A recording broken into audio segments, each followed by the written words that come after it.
ठीक है जी,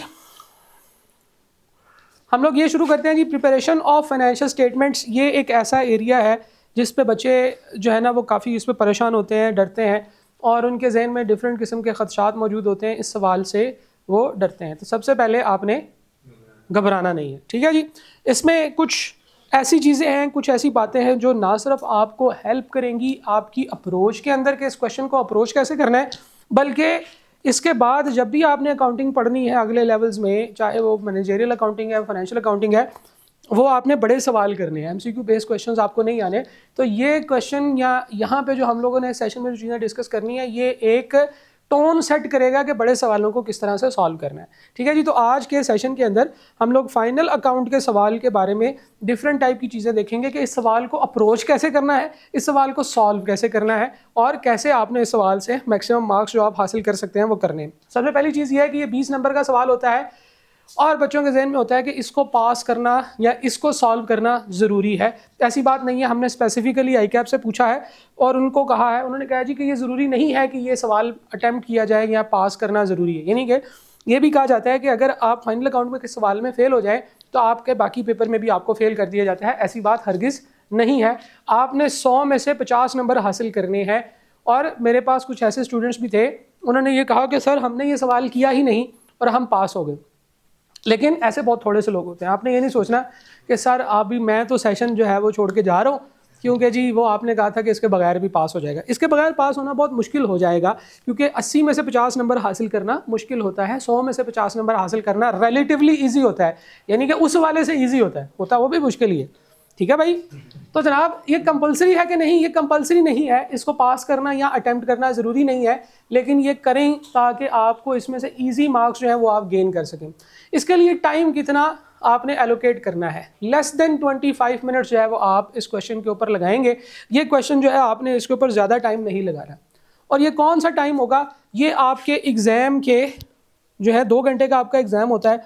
मेरा ये ख्याल है कि जब एग्ज़ाम के पहले 90 मिनट्स गुजर जाएं, 1.5 घंटा गुजर जाए, तो फिर आपने 90 से लेकर 115 तक ये 25 मिनट है जो आपने लगाने हैं। यानी कि इसके पीछे 90 मिनट्स जो है वो आपने एमसीक्यूज़ के ऊपर लगाने हैं जो भी आपके हैं, ये वाला लॉन्ग क्वेश्चन के ऊपर लगाने हैं, और आखिरी 5 मिनट जो है, आखिरी 5 मिनट्स ये आपने पेपर को रिव्यू करने के ऊपर, और अगर कोई मिसिंग एमसीक्यूज़ है तो उसके ऊपर लगाने हैं। पेपर को गौर से देखना है, कहीं ऐसा तो नहीं कि सवाल में कोई क्वेश्चंस आपके छूट रहे हैं, ठीक है। वो समरी हम लोगों ने जब इंटरफेस डिस्कस किया था तो मैंने आपको बताया था कि जो क्वेश्चन आप सॉल्व कर लेंगे वो हाईलाइट हो जाएगा, सही है। तो जो क्वेश्चंस आपने नहीं सॉल्व किए वो छोड़ तो नहीं दिए आपने, क्योंकि इसमें कोई क्वेश्चन छोड़ के नहीं आना, क्योंकि एंड पे भी अगर आपका कोई क्वेश्चन रहता होगा तो कम से कम उसको टिक ज़रूर कराना है। ज़रा गौर से पढ़ेंगे, एजुकेटेड गैस लगाने की कोशिश करनी। तो एजुकेटेड गैस जो होगा वो ये नहीं होगा कि अकड़ पकड़ बम्बे पो करके लगा दें, बल्कि वो क्या होगा, वो आपने देखना है कि यार इसका सबसे ज़्यादा पॉसिबल या प्रोबेबल आंसर क्या लगता है, किसके आंसर के ठीक होने के चांसेस ज़्यादा है, वो हमने लगाना है। अच्छा, तो ये 25 मिनट से ज़्यादा इसके ऊपर टाइम स्पेंड नहीं करना। अगर 25 मिनट पूरे हो जाएं तो इसमें जो जो ऑप्शंस रह गई हैं वो आपने ऑप्शंस को टिक करना है और आगे निकल जाना है। फाइनल अकाउंट के सवाल को हम लोगों ने डिस्कस किया था। आईकैप का जो फॉर्मेट था उसमें हमने देखा था कि ये क्या होता है, ये ड्रॉप डाउन्स होते हैं। आप एक ऑप्शन पे क्लिक करते हैं, उसने कहा जी सेल्स की फिगर, तो सेल्स पे क्लिक करेंगे तो वो ऑप्शंस बनी होंगी, उसमें से आपने करेक्ट ऑप्शन को टिक कर देना है। तो बेसिकली इसमें एंट्री कुछ नहीं करनी होती, इसमें बस आपने 4 में से ठीक ऑप्शन जो है वो सिलेक्ट करनी होती है, ठीक है।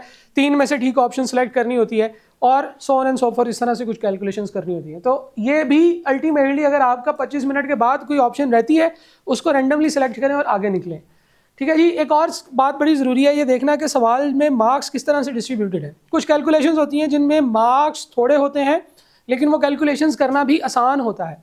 जैसे डेप्रिसिएशन की कैलकुलेशन है, एसेट्स वगैरह की कैलकुलेशंस में इतने सवाल, इतनी जो है ना वो नहीं होती, कॉम्प्लेक्सिटीज़ नहीं होती। तो हमें ये देखना होगा कि हमने इजी मार्क्स पहले सिक्योर करने की कोशिश करनी। कुछ कैलकुलेशंस ऐसी होती हैं जो डिफ़िकल्ट होती हैं, तो हम उन कैलकुलेशंस की तरफ बाद में जाएंगे, पहले हम इजी कैलकुलेशन सॉल्व करना सीखेंगे। क्या इसको 100% सॉल्व करना ज़रूरी है फिर ही इसके 20 नंबर मिलेंगे? जी नहीं, ऐसा नहीं है। इसमें से आपको जितनी ऑप्शंस ठीक करेंगे उतनी ऑप्शंस के मार्क्स हैं। इसके ऊपर हम लोगों ने एडिशनल प्रैक्टिस क्वेश्चन को भी डिस्कस किया था कि फाइनल अकाउंट का जो एडिशनल प्रैक्टिस क्वेश्चन क्या है उसके अंदर सोल्यूशंस के अंदर उसने बताया हुआ है कि यार इस वर्किंग के कितने मार्क्स हैं, कॉस्ट ऑफ सेल्स के कितने मार्क्स हैं, सेल्स के कितने मार्क्स हैं, एसेट्स के कितने मार्क्स हैं, लायबिलिटीज़ के कितने मार्क्स हैं, तो सारे उसने बताए होते हैं। एक इम्पॉर्टेंट चीज़ यह है कि टाइम बड़ा ज़रूरी होगा, टाइम की कैलकुलेशन, और आपने 25 मार्क्स से ज़्यादा टाइम इसके ऊपर स्पेंड नहीं करना, चाहे आपके जितने मर्जी मार्क्स इसमें कैलकुलेट करने वाले रहते हो, क्योंकि आपने इक्वल परफॉर्मेंस देनी है। आपने MCQs को पीछे नहीं छोड़ देना, ये ना हो कि MCQs जो है वो बेचारे पीछे रह जाए। एक और चीज़ जो है ना इसमें देखते हैं, फिर आपके क्वेश्चन की तरफ आते हैं। चलें आपका क्वेश्चन ही पूछ लेते हैं जी। हाँ जी,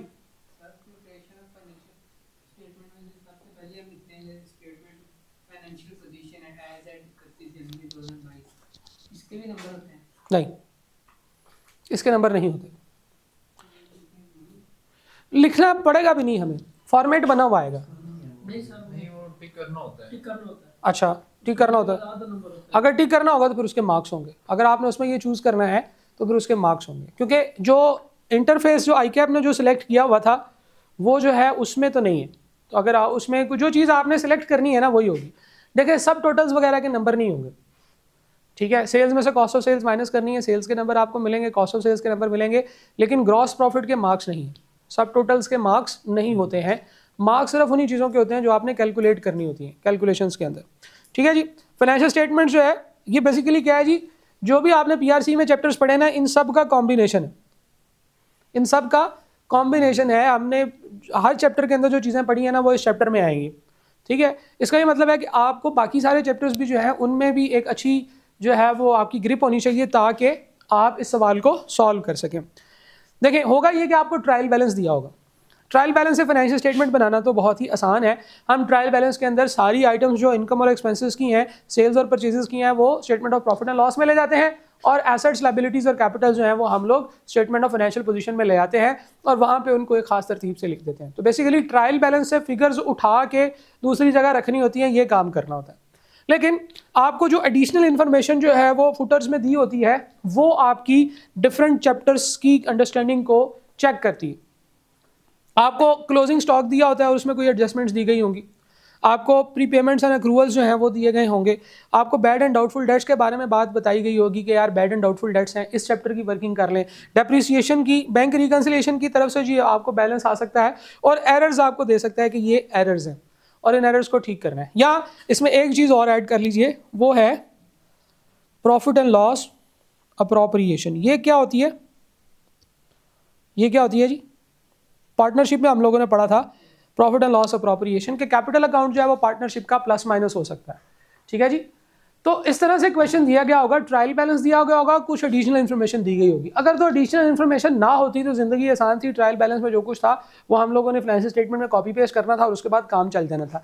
लेकिन जो एडिशनल इन्फॉर्मेशन है ना, हर एडिशनल इन्फॉर्मेशन की एक डबल एंट्री होगी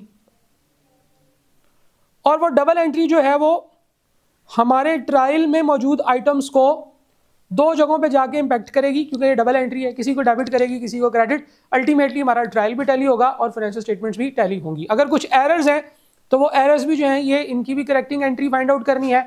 बैंक रिकन्सिलिएशन स्टेटमेंट जो है इसमें आपको पता है कि हम लोगों ने पूरा BRS के अंदर पढ़ा है कि किस तरीके से जो है ना वो आपने हमारे जो कंपनी के जो एरर्स हैं, देखो कंपनी के जितने भी एरर्स हैं, बिजनेस के जितने भी एरर्स हैं, बिजनेस की जितनी भी ओमिशन है, सबकी डबल एंट्री होनी है, तो इसकी भी डबल एंट्री होगी।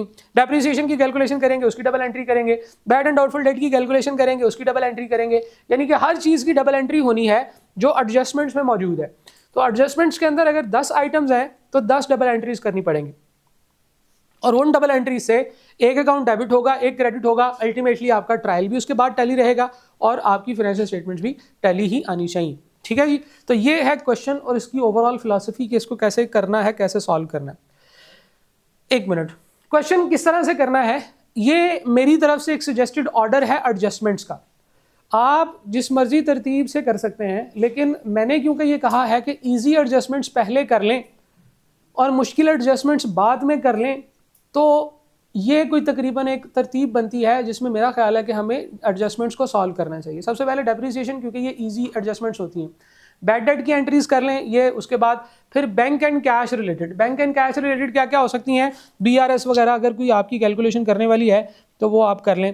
फिर उसके बाद एरर्स की तरफ चले जाएं, क्योंकि इसका भी फार्मूला तकरीबन सिंपल होता है कि रॉन्ग एंटर आइडेंटिफाई करें, रिवर्स करें, करेक्ट एंट्री पास करें, दोनों को जमा करें तो हमारे पास करेक्टिंग एंट्री आ जाती है। और बाद में अक्रूवल्स एंड प्री पेमेंट्स की तरफ जाएं और एंड पे आप इन्वेंट्री रिलेटेड और cost of sales related calculations करें, क्योंकि नॉर्मली इसमें ज़्यादा चीज़ें होती हैं और ये स्टूडेंट को ज़्यादा ट्रिकी लगता है। ठीक है जी, ये एक तरतीब है, जिस मर्जी तरतीब से कर लें आंसर में फ़र्क नहीं आएगा, लेकिन मेरा ये ख्याल है कि एज ए स्टूडेंट आपको इस तरतीब से इन एडजस्टमेंट्स को अप्रोच करना चाहिए। ठीक है जी, ये आपकी सजेस्टेड ऑर्डर है of handling the additional information. सवाल सवाल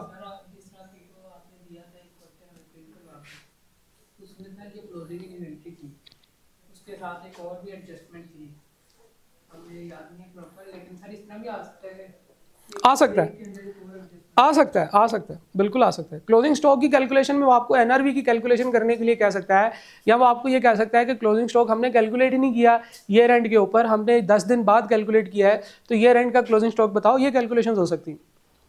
ठीक है, कौन कौन से उसमें हेड में कौन कौन सी कैटेगरी में कौन कौन सी आपको एडजस्टमेंट्स आ सकती है, वो भी अभी हम डिस्कस करेंगे। बिल्कुल, ये ईयर एंड की एडजस्टमेंट्स होती हैं, सारी ही ईयर एंड की एडजस्टमेंट्स, अभी बात करते हैं उसके ऊपर भी। ठीक है जी, टिप्स देखिएगा ज़रा, हमेशा आपने राउंडिंग के जो बात है ना, उसकी जो राउंडिंग की से रिलेटेड सजेशंस है ना, उसको गौर से देखना है।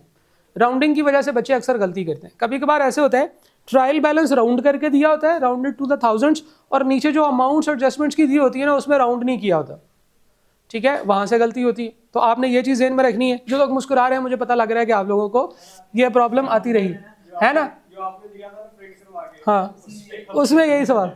ठीक है, तो अभी और भी इश्यूज आएंगे, तो ये सारी चीज़ें जो है वो जिन लोगों को एक्सपीरियंस हुई है वो अपने एक्सपीरियंस से सीख लेंगे, जिनको एक्सपीरियंस नहीं हुई है वो किसी और के एक्सपीरियंस से सीख लें, ताकि खुद ये एक्सपीरियंस ना करना पड़े। ये ना हो कि एग्जाम हॉल में जाके ये एक्सपीरियंस करना पड़े, तो ऐसे नहीं करना। ठीक है, दूसरी चीज़, कोई फॉर्मेट बनाने की ज़रूरत नहीं है पेपर्स के ऊपर कि आप जनाब वो लिखें सेल्स, कॉस्ट ऑफ सेल्स, और उसमें से जनाब ये माइनस करें, ये, और डिटेल्ड फॉर्मेट बनाने की ज़रूरत नहीं है। बस जनरल सा स्केच बना लें, सेल्स लिखनी है, कॉस्ट ऑफ सेल्स लिखनी है, जीपी आएगा, इधर एसेट्स लिखनी है, इधर लाइबिलिटीज़ लिखनी है, और इधर हम लोगों ने कैपिटल लिखना है। बस इतना सा फॉर्मेट बना लें अगर बनाना है तो। अदरवाइज डिटेल्ड फॉर्मेट बनाने ना बैठ जाएँ कि सेल्स लेस जो है वो sales return less discount is equal to net sales, फिर cost of sales, purchases, opening stock, ये इस तरह से लिखने बैठ जाएंगे तो it will take a lot of time. या आपका आधा टाइम जो है फॉर्मेट ही खा जाएगा। तो फॉर्मेट नहीं बनाना, शुरू के सवालों में फॉर्मेट बना लें ताकि आपको वो चीज़ थोड़ी मेमोराइज हो जाए। जब तक आप एग्जाम हॉल में जाएंगे आपने फॉर्मेट नहीं बनाना उधर जाके, क्योंकि फॉर्मेट सवाल के अंदर बना हुआ है साइड पे। ठीक है ना, साइड पे फॉर्मेट सवाल में बना हुआ है, आपने सिर्फ उसमें से अमाउंट्स निकालनी है। हाँ, हल्का सा स्केच ज़रूर बना लिया जाए ताकि आप आइटम्स थोड़ी थोड़ी प्लेस कर सकें, लेकिन फॉर्मेट बनाने बैठेंगे तो आपका टाइम जो है वो लगेगा। First of all, check the options available in each line item to identify the quantum of work. देखना है ज़रा सवाल को गौर से कि ये छोटी कैलकुलेशन है कि बड़ी कैलकुलेशन है। छोटी कैलकुलेशन क्या होगी, डेप्रीसिएशन है, कैलकुलेट कर लें, प्रोविजन है, कैलकुलेट कर लें। लेकिन अगर वो ये हो कि जनाब हमने एक एसेट ख़रीदा था, उसकी एंट्री नहीं की, एक एसेट बेचा था, उसकी एंट्री नहीं की। एसेट बेचना वैसे आपके सिलेबस में नहीं है, लेकिन मैं वैसे बता रहा हूँ कि कैलकुलेशंस हैं बहुत सारी, फिर उसके बाद प्रोविजन की कैलकुलेशन है, तो फिर वो एक लंबी कैलकुलेशन होगी। ठीक है, क्वांटम ऑफ वर्क आइडेंटिफाई करें। जो ईजी एडजस्टमेंट्स हैं उनको पहले करना है, क्योंकि ईजी एडजस्टमेंट जो है वो आपको आपके आंसर तक लेके जा सकती हैं, अर्ली आपको आपके आंसर्स तक लेके जा सकती हैं।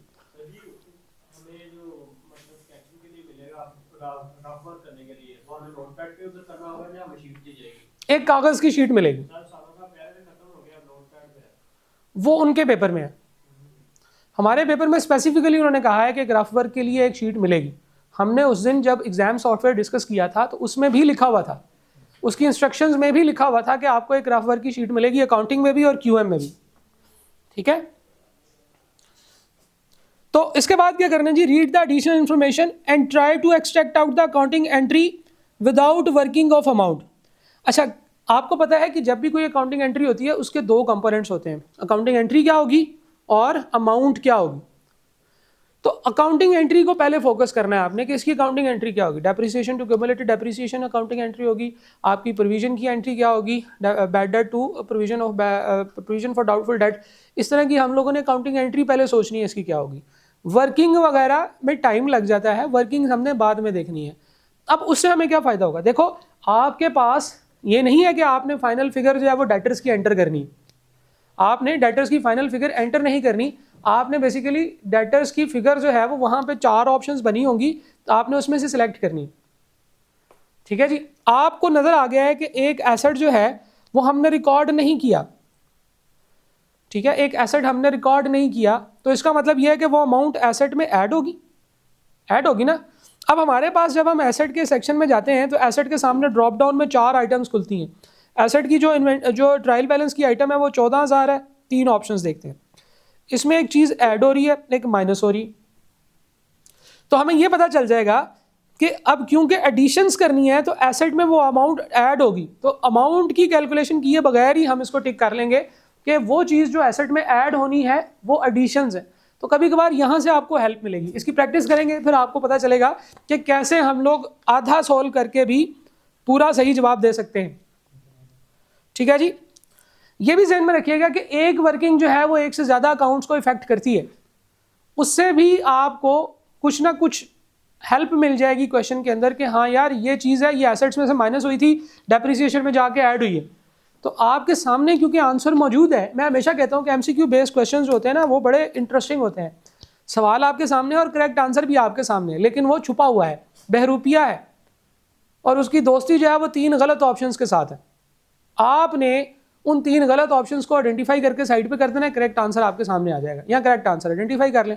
तो इस तरह से हम लोग लॉजिकली भी गौर से देखें तो हम कुछ चीज़ों को कैलकुलेट कर सकते हैं। Boxes of total does not carry marks, ये भी हमें पता है कि टोटल्स ये सब टोटल्स जो होते हैं इनके मार्क्स नहीं होते, लेकिन आप फाइनेंशियल स्टेटमेंट्स में अगर आपके पास टाइम हो तो उसको बना लें, अगर नहीं टाइम तो खाली छोड़ दें। Capital and other incomes rarely change, normally जो कैपिटल होता है ना उसमें इतनी चेंजेस नहीं आती। देखिए हमने कहा कि ईयर एंड की एडजस्टमेंट जितनी भी हमने सारे चैप्टर्स में पढ़ी हैं, इसमें जो वर्किंग्स हैं वो सारी की सारी कैपिटल को तो इम्पैक्ट नहीं करती। ये देखो जरा, हमने ये कहा था ना, ये सारी चीज़ें, क्लोजिंग स्टॉक आपके कैपिटल को इम्पैक्ट नहीं करता, क्लोजिंग स्टॉक, एनआरवी, लॉसेस, इस तरह की कैलकुलेशंस होती हैं। इसी तरह से प्री पेमेंट्स एंड एक्रूवल्स आपके एक्सपेंसेस को, इनकम्स को, करंट एसेट्स को, करंट लायबिलिटीज़ को हिट कर रहे होते हैं। बैड एंड डाउटफुल डेट्स आपके एसेट्स को ही हिट कर रहा होता है या बैड डेट के एक्सपेंस को हिट कर रहा होता है। डेप्रिसिएशन की एडजस्टमेंट एसेट को और डेप्रिसिएशन को हिट कर रहा होता है। बैंक रिकंसिलिएशन जो है उसमें देखना होता है कि पैसे आए हैं कि गए हैं, वो भी आपके इनकम एक्सपेंसेस वगैरह को, रिसीवेबल पेबल्स को हिट कर रहे होते हैं।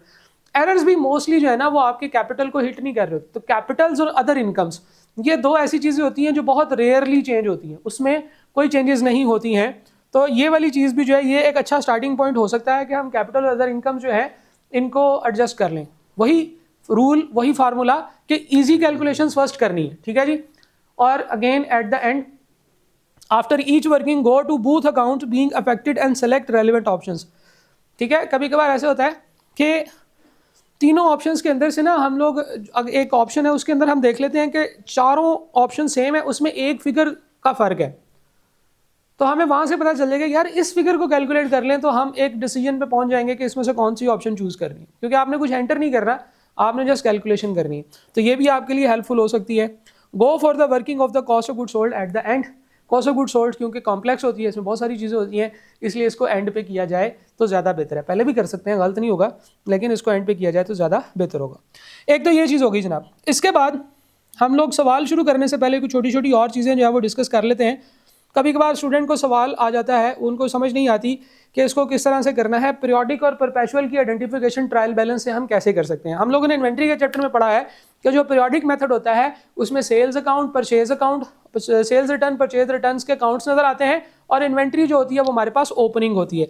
तो हमारे पास देखो सेल्स का, परचेज का अकाउंट है, और इसके बाद इसमें जो इन्वेंट्री है, जो हमारे पास गुड्स हैं वो ओपनिंग है। किधर है जी? ओपनिंग स्टॉक, ये पड़ा हुआ। और ये फिर हमारे पास क्या होगा? ये हमारे पास पीरियोडिक सेटअप होगा। ठीक है जी, पीरियोडिक सेटअप की निशानी क्या है? परचेज अकाउंट होगा, ओपनिंग स्टॉक होगा, closing stock outside of trial दिया गया होगा। तो इसकी तीसरी निशानी ये है कि क्लोजिंग स्टॉक जो है वो आउटसाइड ऑफ ट्रायल दिया गया होगा एडिशनल इंफॉर्मेशन में। तो ये 3 निशानियां हैं पीरियोडिक सिस्टम की। क्या उसमें परचेज अकाउंट होगा, परचेज रिटर्न अकाउंट भी होगा, और दूसरी निशानी है उसमें जो स्टॉक होगा ना फिर वो ओपनिंग स्टॉक होगा, याद रखिएगा। ये है हमारा पीरियोडिक सिस्टम। परपेचुअल सिस्टम क्या होता है, इसमें आपको ना ही परचेज अकाउंट नजर आएगा और इसमें आपको परचेज रिटर्न का अकाउंट भी नजर नहीं आएगा, क्योंकि इसमें परचेज की एंट्री और परचेज रिटर्न की एंट्री इन्वेंट्री के अकाउंट में होगी। तो इसके अंदर जो इन्वेंट्री का जो है वो हमारा जो क्लोजिंग अकाउंट है, यानी कि जो हमारा स्टॉक है, ये हमारे पास फिर ये क्लोजिंग स्टॉक होगा। ठीक है जी। इसमें क्या परचेज का अकाउंट नजर आ रहा है जी आपको? परचेज अकाउंट कहीं पे भी नजर नहीं आ रहा। तो इसकी पहली निशानी क्या होगी, नो परचेज अकाउंट, या परचेज रिटर्न का अकाउंट भी नहीं होगा। दूसरी निशानी इसमें यह होगी कि इसमें इन्वेंट्री जो होगी वो क्लोजिंग इन्वेंट्री होगी, क्लोजिंग इन्वेंट्री होगी, ओपनिंग इन्वेंट्री नहीं होगी। बेसिकली क्लोजिंग इन्वेंट्री जो होगी वो ओपनिंग इन्वेंट्री का टी अकाउंट ही होगा। ओपनिंग इन्वेंट्री का टी अकाउंट डेबिट साइड पे आएगा, सारी सेल्स परचेजेस जो है उसमें से माइनस होंगी, तो हमारे पास क्लोजिंग इन्वेंट्री आ जाएगी। और इसमें एक और बड़ी इंपॉर्टेंट चीज़ है जिससे कि हमें पता चल जाएगा, और वो है कॉस्ट ऑफ सेल्स का अकाउंट। तो there is a account which is called cost of sales account. ये भी आपका जो है वो कॉस्ट ऑफ सेल्स इसमें आएगा। क्लोजिंग स्टॉक इसके अंदर ही दिया हुआ है ट्रायल के अंदर। तो ये होगा परपेचुअल सिस्टम और ऊपर वाला है पीरियोडिक सिस्टम। फ़र्क क्या है? बिल्कुल कोई फ़र्क नहीं है। सिंपल सा छोटा सा फ़र्क है कि पीरियोडिक सिस्टम में हमें कैलकुलेट करना पड़ेगा कॉस्ट ऑफ सेल्स को। क्या कैलकुलेट करना पड़ेगा? कॉस्ट ऑफ सेल्स को। कॉस्ट ऑफ सेल्स कैसे कैलकुलेट होगी? हम लोग कहेंगे ओपनिंग स्टॉक, परचेजेस, परचेजेस में से माइनस करेंगे परचेज रिटर्न्स, और डिस्काउंट्स, डिस्काउंट रिसीव्ड। परचेज है ना, परचेज आपको क्रेडिटर से डिस्काउंट रिसीव मिलेगा। फिर उसके बाद हमारे पास जो है इसमें हम ऐड करेंगे कैरेज, कैरेज इनवर्ड, और लेस करेंगे क्लोजिंग स्टॉक। तो हमारे पास कॉस्ट ऑफ सेल्स आ जाएगी। लेकिन जो हमारा परपेचुअल सिस्टम है इसमें कॉस्ट ऑफ सेल्स हमें ट्रायल से ही मिल जाएगी, कॉस्ट ऑफ सेल्स कैलकुलेट नहीं करनी पड़ेगी। बाकी हर चीज़ बिल्कुल सेम है। इन्वेंट्री एक ही जगह पे लिखनी है। इन्वेंट्री 2 जगह पे लिखते होते थे ना हम पीरियोडिक मेथड में। कहाँ कहाँ पे? कॉस्ट ऑफ सेल्स में, क्लोजिंग स्टॉक के अंदर, और एसेट में से माइनस करते थे। अब हम क्योंकि कैलकुलेट ही नहीं कर रहे कॉस्ट ऑफ सेल्स, तो इसका मतलब है स्टॉक भी हमारा एक ही जगह पे फाइनेंशियल स्टेटमेंट में बैलेंस शीट की जगह पे जाके लिखा जाएगा, बैलेंस शीट में एसेट्स के अंदर। ठीक है, क्योंकि ट्रायल बैलेंस में जो भी अमाउंट होती है वो एक ही जगह पे जाके लिखनी। तो परपेचुअल सिस्टम ज़्यादा ईजी है। परपेचुअल सिस्टम के अंदर आपको ज़्यादा इजी कैलकुलेशंस जो है वो करनी पड़ती हैं, कोई वो कॉस्ट ऑफ सेल्स की कैलकुलेशन नहीं करनी पड़ती। तो आप सोचें अगर कि आपको सिर्फ परपेचुअल सिस्टम का सवाल आ जाए तो आपके लिए कॉस्ट ऑफ सेल्स की कैलकुलेशन तो बहुत आसान हो जाएगी। ज़्यादा से ज़्यादा ये होगा कि उसमें कोई एरर होगा। ठीक है, अब एरर भी क्योंकि आपके सिलेबस का पार्ट है तो एरर्स के लिए भी आपको देखना होगा कि आपने उसकी एंट्री कहाँ पे करनी है। ठीक है जी।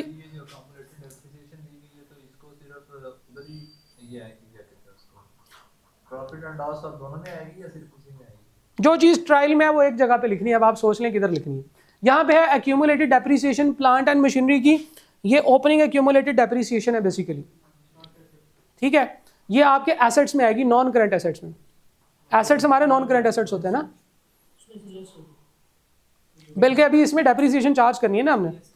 ये ओपनिंग होती है एक्यूमुलेटेड डेप्रिसिएशन। इसके ऊपर भी एक छोटा सा एक पॉइंटर है, एक स्लाइड है, उसको डिस्कस करते हैं फिर हम आगे चलते हैं।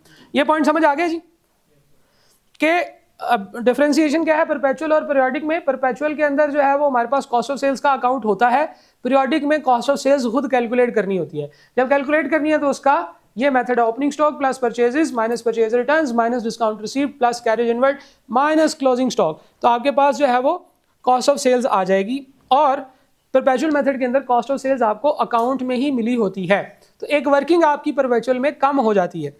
अगली चीज़ जो है, कभी कभार आपको कंबाइंड ट्रायल बैलेंस दे दिया जाता है। कंबाइंड ट्रायल बैलेंस क्या होता है? जिसमें डेबिट साइड पे भी अमाउंट आ रही होती है और क्रेडिट साइड पे भी अमाउंट आ रही होती है। इसको गौर से देख लेना चाहिए इसमें क्या है जी, साथ में फिर नाम के अंदर लिखा होगा परचेज एंड सेल्स। आपको पता है कि परचेज डेबिट होती है, इसका मतलब है कि परचेजेस जो है वो डेबिट अमाउंट होंगी और सेल्स जो है ये हमारी क्रेडिट अमाउंट होंगी। ठीक है जी, तो ये आपके लिए यहाँ से एक जो है वो रेलिवेंट इन्फॉर्मेशन वो बना के दे देगा। इसी तरह से कैश एंड बैंक है, तो इसमें भी आपने देख लेना है कि अगर डेबिट साइड पे है तो वो आपका कैश है, बैंक भी हो तो वो डेबिट होता है, लेकिन क्रेडिट साइड पे है आपका, वो आपका ओवरड्राफ्ट होगा, ओवरड्राफ्ट होगा, और ये लाजमी तौर पे बैंक ही होगा। कैश ओवरड्राफ्ट नहीं हो सकता, कैश ओवरड्राफ्ट नहीं हो सकता, बैंक ओवरड्राफ्ट हो सकता है। तो ये वाला तो लाजमी तौर पे बैंक है। हाँ, इसमें कैश और बैंक की मिक्सिंग हो सकती है, कैश और बैंक की मिक्सिंग हो सकती है, जिसके लिए फॉर एग्जांपल कभी कभार वो आपको ये कह सकता है कि भाई कैश और बैंक जो है इसके सामने वो लिख देता है, कैश और बैंक इसके सामने लिख देगा लेट सपोज 1,25,000, यहाँ पे कुछ नहीं लिखा हुआ, ये खाली है। लेकिन हमें एडिशनल एडजस्टमेंट्स में ये कह सकता है कि कैश और बैंक ये जो 1,25,000 है इसमें ओवरड्राफ्ट की अमाउंट भी शामिल है 25,000 की। ठीक है जी, तो बेसिकली क्या हुआ है, कैश था हमारा, उसमें हमने ओवरड्राफ्ट की अमाउंट माइनस की, तो हमारे पास ये आंसर आया जो यहाँ पे लिखा हुआ है 1,25,000। तो अगर वो हमसे कहे कि कैश की फिगर अलग करें, क्योंकि हमने कैश की फिगर अलग करके दिखानी होती है और ओवरड्राफ्ट की फिगर अलग करके दिखानी होती है, तो ये दोनों इकट्ठी करके अगर बताई हो तो फिर हमें एक में से दूसरी माइनस करनी पड़ेगी, और जो ऑलरेडी माइनस हो रही है वो ऐड करनी पड़ेगी। दो चीज़ें इकट्ठी हुई हैं, दोनों ऐड हुई हैं, तो उसमें से एक को माइनस करेंगे तो दूसरी आएगी। लेकिन दो चीज़ें इकट्ठी हुई हैं, एक पे दूसरी माइनस हुई है, तो जो माइनस हुई है उसको ऐड करेंगे तो फिर पहले वाली फिगर आएगी। तो सेम गोज हियर कि कैश में से ओवरड्राफ्ट माइनस किया हुआ है तो 1,25,000 आया है जो आपको यहाँ पे बताया हुआ है। लेकिन अगर आपको कहिए कि कैश अलग करना है तो कैश माइनस ओवरड्राफ्ट है 25,000, तो हमारे पास 1,25,000 आंसर आता है। तो हमें कैश जो है इसको करना पड़ेगा उधर जाके जमा, तो 1,50,000। तो हमारा कैश है 1,50,000 का और ओवरड्राफ्ट है 25,000 का। ये हमारी करंट लायबिलिटी है, ये हमारा करंट एसेट है। अलग करना होगा। इसी तरह से दो और चीज़ें भी हैं जो अगर इकट्ठी दी गई हो तो उनको अलग अलग करना है। दो और चीज़ें भी हैं जो अगर इकट्ठी दी गई हो तो उनको अलग अलग करना है। वो क्या क्या है, डेटर्स, नेट डेटर्स अगर दिए गए हों, ठीक है जी, नेट डेटर्स अगर दिए गए हों तो आपको पता है कि डेटर में से प्रोविजन माइनस करने के बाद नेट डेटर्स आते हैं। अगर हमारे पास ओपनिंग नेट डेटर्स हैं, let suppose opening net debtors हैं हमारे पास 120,000 के, ठीक है, ओपनिंग नेट डेटर्स जो है 120,000 के, तो हमने closing net debtors find out करने हैं, उसके लिए टी अकाउंट वगैरह कभी कभार बनाना पड़ सकता है, तो हम इसको भी अलग अलग करेंगे। नेट डेटर्स कैसे आते हैं, ये आते हैं डेटर्स माइनस प्रोविजन, ठीक है जी, debtors minus provision. Let suppose provision हम कैलकुलेट करते हैं जी 12% के ऊपर, ठीक है, डेटर्स में से प्रोविजन माइनस की 12% ऑफ डेटर्स, तो हमारे पास 1,20,000 आया। अब अगर आपको कहा जाए कि भाई टोटल डेटर्स बताओ कितने, टोटल डेटर्स, डेटर्स कैसे होते हैं, डेटर का account minus provision is equal to 120,000, ये जो है हमारे पास ये आ रहा है नेट डेटर्स। तो डेटर में से 12% ऑफ डेटर्स माइनस करें, लेट सपोज डेटर्स एक्स हैं, उसमें से 12% ऑफ एक्स माइनस करें तो 1,20,000 पे आते हैं। तो हमारे पास जो होगा एक्स होगा 1.12x, 1.12x is equal to 120,000, और डेटर्स कितने होंगे जनाब, 120,000 डिवाइडेड बाय 1.12, कितना बनता है जी, 10714।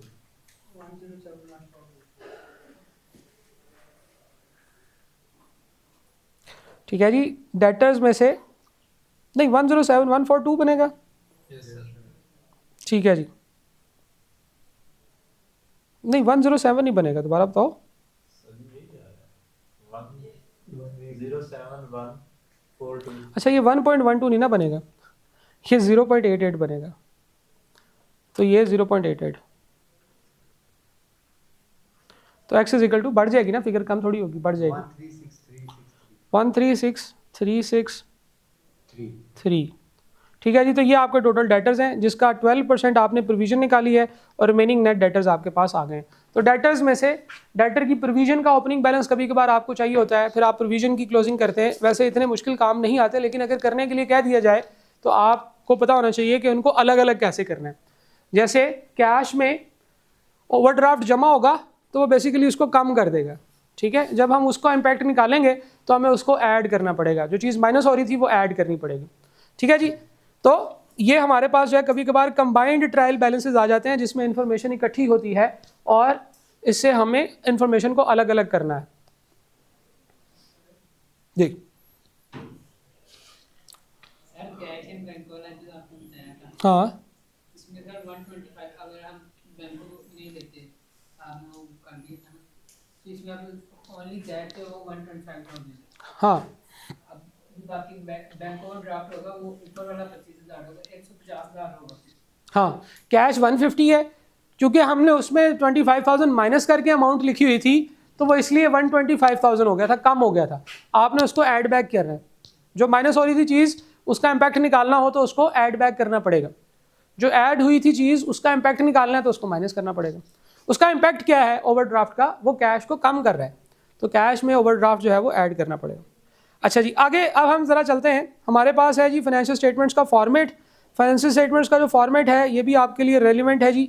इसमें एक चीज़ याद रखिएगा, हम लोग यहाँ से स्टार्ट करते हैं statement of profit and loss से। तो statement of profit and loss जो है इसके ऊपर हम लोगों ने लिखना होता है सबसे पहले कंपनी नेम, ठीक है, जिसको ज़रा थोड़ा सा मैं बारीक कर लेता हूँ पेन को, क्योंकि मैंने जूम ज़रा ज़्यादा कर लिया है। तो भैया सबसे पहले हम लिखेंगे कंपनी नेम और उसके बाद हम स्टेटमेंट लिखेंगे। हम कौन सी स्टेटमेंट बना रहे हैं, तो ये है जी statement of profit and loss, statement of profit and loss. और प्रॉफिट एंड लॉस की जो स्टेटमेंट होती है, क्योंकि ये एक एक्टिविटी बेस्ड स्टेटमेंट होती है, तो इसमें हम लिखेंगे for the year ended, for the year, ये एक साल की है। फॉर द ईयर का मतलब है कि ये एक साल की है। वो कौन सा साल, जो कि एंडेड ऑन जो भी है 31 दिसंबर वट एवर 2025 या 26 वट एवर, ठीक है जी। तो आपने 3 लाइन आइटम्स यहाँ पे लिखनी है, ठीक है। यहाँ पे ये वाली जो चीज़ है ये सबसे इंपॉर्टेंट चीज़ है कि जो आपकी एक्टिविटी बेस्ड स्टेटमेंट्स होती हैं, ये हमारी एक्टिविटी बेस्ड स्टेटमेंट है ना, हमारी एक साल की इनकम और एक्सपेंसेस को बता रही है। ये एक्टिविटी बेस्ड स्टेटमेंट जो होगी ये हमारी क्या होगी, फॉर द ईयर होगी, ठीक है। इसके अंदर देखिए आपने क्या लिखना है, नेट सेल्स लिखनी है सबसे पहले, सेल्स, उसमें से सेल्स रिटर्न। और याद रखिएगा कि अगर हमें जो है वो हमने डिस्काउंट अलाउ किया है, discount allowed,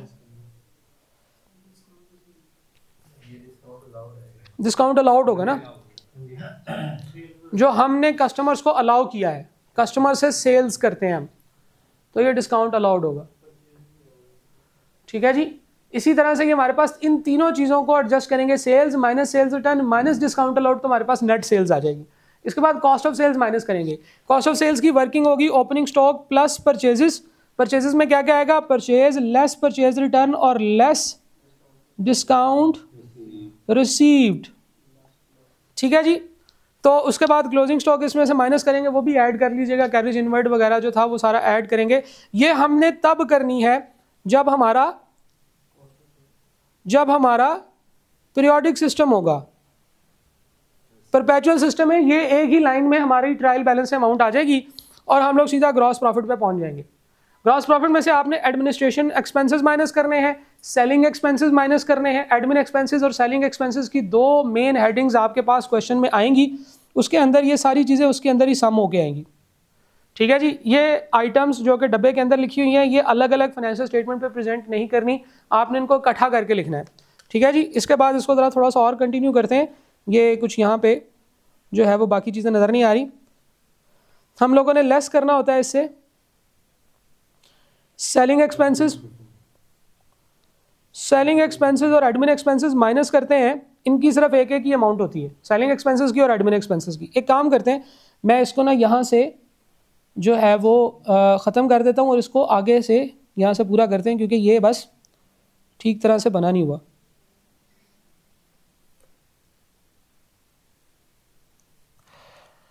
selling expenses minus किए, एडमिन एक्सपेंसेस माइनस किए, और आपके पास आ गया जी profit before interest and tax, वो भी मैं बताता हूँ। अच्छा, ग्रॉस प्रॉफिट आपका आ गया। इसके बाद आपने इसमें से माइनस करना है भैया, लेस करना है सेलिंग एक्सपेंसेस। सेलिंग एक्सपेंसेस के अंदर सारे एक्सपेंसेस जमा कर देने हैं आपने। फिर इसमें से आपने लेस करना है एडमिन एक्सपेंसेस। इसमें आपने ऐड और लेस करनी है अदर इनकम एंड एक्सपेंसेस। ठीक है जी, ऐड करने हैं इनकम्स और लेस करने हैं एक्सपेंसेस। एक्सपेंसेस को ब्रैकेट में लिख देते हैं। तो आपके पास आ जाएगा profit before interest and tax. ठीक है जी, PBIT इसको हम कहते हैं, profit before interest and tax. फिर आपने इसमें से माइनस करना है इंटरेस्ट एक्सपेंस और टैक्स एक्सपेंस। तो इसके बाद आ जाएगा PAT, प्रॉफिट आफ्टर टैक्स।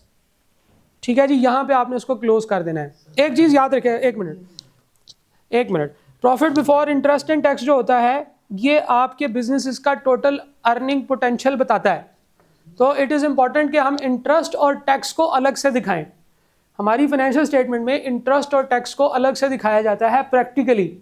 उसको सेलिंग एडमिन वगैरह में जमा करना जो है ये स्टैंडर्ड्स कहते हैं कि यार ये अलग से दिखाएं, क्योंकि ये जो दो एक्सपेंसेस हैं ये आपके बिजनेस जिस इन्वायरमेंट में काम कर रहा है, जिस मुल्क में काम कर रहा है, जिस गवर्नमेंट के अंडर काम कर रहा है, टैक्स उस पर डिपेंडेंट है।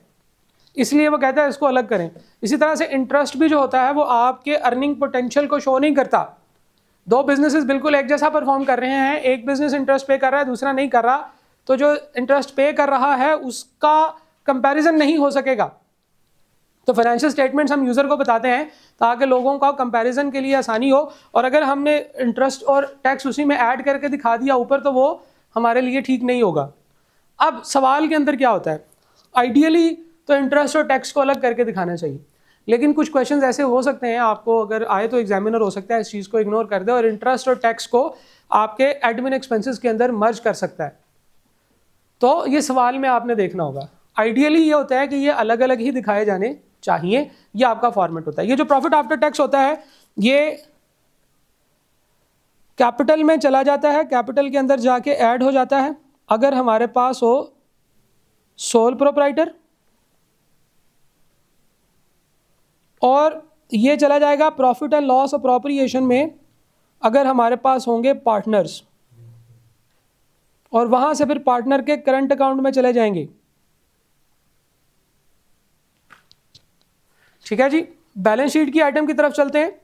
बैलेंस शीट जो है इसी तरह से स्टार्ट होगी, कंपनी का नाम होगा, स्टेटमेंट ऑफ फाइनेंशियल पोजीशन, और इसके लिए जो वर्ड यूज़ किया जाता है वो है जी एज एट, क्योंकि ये एक डेट की होती है, इसका किसी पीरियड से कोई ताल्लुक नहीं होता।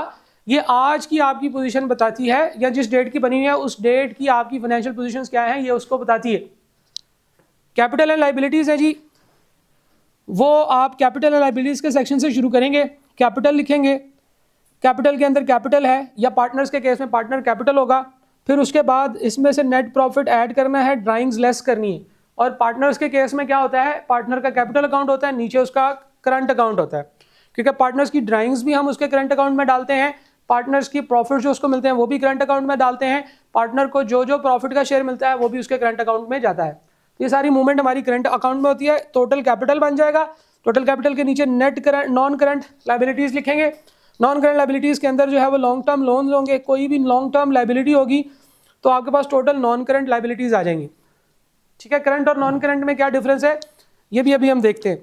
करंट लाइबिलिटीज़ होंगी क्रेडिटर्स, शॉर्ट टर्म पेएबल्स, ये आपकी टोटल करंट लाइबिलिटीज़ होगी। शॉर्ट टर्म पेएबल्स क्या हो सकते हैं, अक्रूवल्स वाले, जो आपको एडवांसेस आए हुए हैं या आपने किसी से अब जो है वो पैसे पे करने हैं किसी को, तो ये आपके यहाँ पे आएंगे। Total current capital and liabilities का टोटल आपके पास आ जाएगा।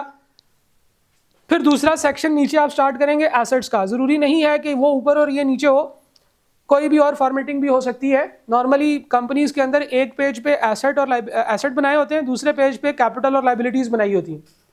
ठीक है, तो वो क्योंकि आपके पास थोड़ी फिगर्स हैं तो आप अलग अलग एक ही पेज पे बना सकते हैं। नॉन करंट एसेट्स होंगे, बिल्डिंग और फिक्सचर्स वगैरह, ये आपके फिक्स एसेट्स होते हैं IAS 16 में जो हम लोगों ने पढ़े। फिर उसके बाद करंट एसेट्स होते हैं, इनकी मोस्टली यही तरतीब होती है, सबसे ऊपर आपका डेटर्स होते हैं, फिर स्टॉक होता है, फिर उसके बाद एंड पे कैश एंड बैंक वगैरह होता है। अगर आपका ओवरड्राफ्ट हो तो करंट लाइबिलिटीज़ में आता है, ठीक है जी। और ये चीज़ देखनी होगी कि आपका एसेट्स का टोटल आपकी टोटल करंट लाइबिलिटीज़ और कैपिटल के इक्वल होगा। तो ये फॉर्मेट होता है जी। हम लोगों ने अब क्या करना है कि हमारे पास जो ट्रायल बैलेंस है उसमें जो फिगर्स हैं वो उठा के हमने अपनी फाइनेंशियल स्टेटमेंट में पुट करते जाना है और इसका टोटल कर लेना है। जो एडिशनल एडजस्टमेंट्स हैं उनकी एंट्रीज बनाएंगे। हर चीज़ एंट्री से रूट होगी, हर चीज़ एंट्री से रूट होगी। और इंटरेस्टिंग बात यह है कि ये जो सारी की सारी जो आपकी कैलकुलेशंस हैं ये सारी end of the year adjustment है। ये एडजस्टमेंट साल के एंड पे ही करनी होती है। बैड डेट एंड प्रोविजन की एंट्री भी साल के एंड पे करनी होती है, डेप्रिसिएशन भी साल के एंड पे करनी होती है, इन्वेंट्री के क्लोजिंग स्टॉक की एंट्री भी साल के एंड पे करनी होती है। अगर एनआरवी लॉस आ जाए तो वो भी ईयर एंड का ही है। अक्रूवल्स एंड प्री पेमेंट्स भी ईयर एंड के हैं। एरर्स जितने भी होंगे मोस्टली ईयर एंड पे आइडेंटिफाई होते हैं, क्योंकि ट्रायल बैलेंस टैली नहीं करता, फिर समझ आती है कि अच्छा ये अब क्या किया हमने, ठीक है। और फिर उस वक्त हम लोग उसकी करेक्टिंग एंट्रीज आइडेंटिफाई करते हैं, गलतियाँ आइडेंटिफाई करते हैं। बैंक बैलेंस, BRS, ये भी आप ईयर एंड पे ही करते हैं, ठीक है। मंथ एंड के ऊपर या ईयर एंड के ऊपर आप अपना बैंक बैलेंस जो है, बैलेंस एज पर बैंक और balance as per bank statement, ये आप ईयर एंड पे टैली करते हैं। तो ये सारी की सारी एडजस्टमेंट्स बेसिकली साल के एंड की। अक्रूवल्स एंड प्रीपेमेंट्स भी साल के एंड की है। पूरा साल आपने कोई अक्रूवल की प्रीपेमेंट की कोई एंट्री नहीं करनी होती। साल के एंड पे देखना होता है कि यार अच्छा कितना अक्रूवल है, कितना प्रीपेमेंट्स है, ठीक है जी। तो ये सारी की सारी एंट्रीज जो हैं ये ईयर एंड की है। एक चीज़ याद रखिएगा, करंट और नॉन करंट लाइबिलिटीज़ का जो डिफरेंस है, नॉन करंट लाइबिलिटीज़ जो होती हैं ऐसी लाइबिलिटीज़ होती हैं जिनको सेटल करना है आपने 12 महीनों में, 12 महीनों से ज़्यादा टाइम पे सेटल होंगी। नॉन करंट है जिस तरह से नॉन करंट एसेट्स होते हैं लॉन्ग टाइम पीरियड के लिए होते हैं, नॉन करंट लाइबिलिटीज़ भी 12 महीनों से ज़्यादा टाइम पीरियड के लिए होती हैं। जैसा कि for example long term loans हैं, 5 साल का लोन ले लिया, 7 साल का लोन ले लिया। डिबेंचर्स है, डिबेंचर्स नॉर्मली एक लोन डॉक्यूमेंट को कहते हैं जो एक बिजनेस ऑफर करता है, उसके साथ एक जो है वो उसकी एक्सपायरी डेट होती है और उस एक्सपायरी डेट तक वो लोन आपका लाइबिलिटी ही रहता है, ठीक है जी। बॉन्ड्स हैं इसी तरह से, जैसे डिबेंचर्स होते हैं वैसे बॉन्ड्स होते हैं। और लॉन्ग टर्म प्रोविजंस हैं जो आपने क्रिएट की हुई हैं। अब लॉन्ग टर्म प्रोविजंस क्या होती हैं, आपके सिलेबस में शामिल नहीं है इसलिए आपको पता नहीं होगा, इसलिए आपने घबराना नहीं। हाँ, करंट एसेट्स की जो अंडरस्टैंडिंग है वो ये है कि ऐसी तमाम चीज़ें जिन्होंने अगले 12 महीनों में पे हो जाना है वो हमारी करंट लाइबिलिटीज़ होती हैं। इसमें एक ट्रिकी पॉइंट आता है कि या तो वो 12 महीनों में सेटल होने वाली हो, या ऐसा हो सकता है कि वो 12 महीनों में सेटल नहीं हुई, 12 महीनों में वो सेटल नहीं हुई तो फिर भी वो हमारी करंट लाइबिलिटी होगी। ऐसी चीज़ें जो 12 महीनों में सेटल नहीं हुई फिर भी वो हमारी करंट लाइबिलिटी है, वो कौन सी हो सकती हैं? वो वाली जो कि नॉर्मल ऑपरेटिंग साइकिल में चलती हैं। नॉर्मल ऑपरेटिंग साइकिल क्या होता है? एक बिजनेस का काम है चीज़ें उधार पे बेचना, तो जो रिसीवेबल्स हैं, जो पेएबल्स हैं, चीज़ें उधार पे परचेज करना, तो उसकी जो लाइबिलिटी है, जो उसका क्रेडिटर्स हैं, जो उसके क्रेडिटर्स हैं, उनको अगर वो 1 साल में पैसे नहीं भी देगा तो भी वो उसकी नॉन करंट लाइबिलिटी ही रहेगी। अगर आप अपने क्रेडिटर्स को पैसे नहीं देंगे, क्योंकि ये आपका नॉर्मल ऑपरेटिंग साइकिल है, ये आपके बिजनेस के अंदर ये काम चलता है। जैसे फॉर एग्जांपल आपने किसी से कुछ चीज़ें लेनी थी, तो आपने क्या किया जी, आपने चीज़ें ले ली और आपने पेमेंट कहा कि 2 साल के बाद करूँगा, ठीक है। उसने कहा ठीक है 2 साल के बाद कर देना। तो ये 12 महीनों से ज़्यादा टाइम है, ये एक लाइबिलिटी का 12 महीनों से ज़्यादा टाइम है, लेकिन क्योंकि ये नॉर्मल ऑपरेटिंग साइकिल है इस वजह से ये हमारा करंट लाइबिलिटीज़ में ही रहेगा, नॉन करंट लाइबिलिटीज़ में नहीं जाएगा, ठीक है। फिर एक और चीज़ होती है जी, current portion of non current liability. आपका जो लॉन्ग टर्म लोन है उसके 2 पार्ट्स करने होंगे और उसका जो पार्ट अगले 12 महीनों में पे होना है उसको करंट पोर्शन के तौर पे लिखा जाएगा। उसका क्या तरीका है जी? फॉर एग्जांपल आपके पास एक लोन है, ईयर एंड पे आप खड़े हैं, ईयर एंड है आपका जी 31 दिसंबर 2025, इस डेट पे आप खड़े हैं और आपका एक लोन है जी 10 मिलियन का। ये लोन जो है वो आपने 10 ईयर्स में पे करना है, 1 जनवरी 2026 से लेकर 10 साल कितने बनते हैं जी? 1 या 31 दिसंबर 2010 साल 2035। 26 को पहली पेमेंट करेंगे, 26 की 31 जनवरी को, 26 की 31 दिसंबर को, चलो पेमेंट ही लिख लेते हैं। पहली पेमेंट है जी 31 दिसंबर 2026। 26 को पहली, 27, 28, 29, 30, 31, 32, 33, 34, 35। 31 दिसंबर 2035 के ऊपर इसकी आखिरी इंस्टॉलमेंट पे होगी। अब 1-1 मिलियन की इंस्टॉलमेंट है फॉर एग्जांपल, तो 31 दिसंबर तक जो पे करना है वो आपका करंट पोर्शन में आएगा, बाकी आपका 9 मिलियन जो है ये नॉन करंट पोर्शन में आएगा। तो लोन आपका 10 मिलियन ही है, लेकिन उसका भी वो वाला पार्ट जो आपने अगले 12 महीनों में पे करना है वो अलग दिखाएंगे, और जो 12 महीनों के बाद पे करना है वो आपने उसके साथ दिखाना है नॉन करंट के अंदर। ठीक है जी, ये बात समझ आती है? ओके, तो हम लोग क्या करेंगे, हम लोन के ही दो पार्ट कर देंगे, और एक पार्ट जो है वो हम लोग करंट लाइबिलिटीज़ में दिखाएंगे, हम लोग नॉन करंट लाइबिलिटीज़ लिखेंगे, हम लोग लिखेंगे लोन, लोन के साथ लिखेंगे non current portion. Non current portion जो है ये आपका है 9 मिलियन का। फिर हम लोग अदर नॉन करंट लाइबिलिटीज़ लिखेंगे, फिर हम करंट लाइबिलिटीज़ में आएंगे लोन, लोन के अंदर लिखेंगे करंट पोर्शन, अमाउंट कितनी होगी 1 मिलियन। तो इस तरह से लोन के दो टोटे करके दिखाने।